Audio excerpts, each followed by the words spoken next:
I've loved doing the Star Wars films with all the fanfares and flourish and the galaxy far, far away.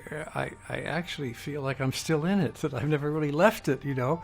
Having worked on all of the 6 films, I'm just happy to be continuing to be part of the whole fun of doing it.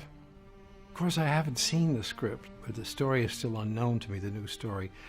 But I can't imagine that there will not be some references to the existing stories that we know that would necessitate and make appropriate the use of some of the earlier themes, which actually for me has been part of the fun of doing film after film, because in each case I've been able to use the earlier material and develop new material that would coexist with it and hopefully feel like a part of the fabric of the film. Since I don't know the story, I have to tell you and confess to you that I would always prefer not to read scripts and even not to hear stories and look at cue cards and so on, and wait for the moment of discovery with the audience of the film itself.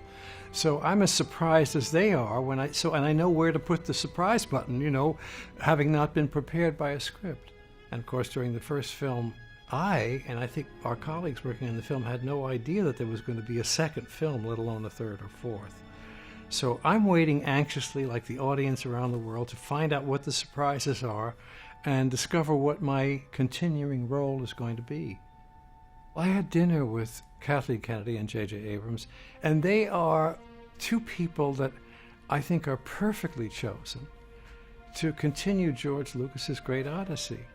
They're both young, they're both extremely gifted, have tremendous energy, and even in the case of J.J., who for me is very young, is also very experienced. He's had some great success with large-scale projects, which are very difficult logistically and mechanically to photographically, all of it.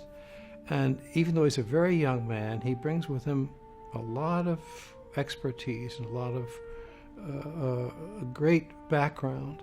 So I think the combination of their youth and their experience and their energy and gifts, I mean, I couldn't, if I'd been asked, I wasn't, but if I'd been asked by the various boards of directors, find me 2 people to take this project on to the next step, I would certainly have voted for them. We couldn't find better candidates for this opportunity.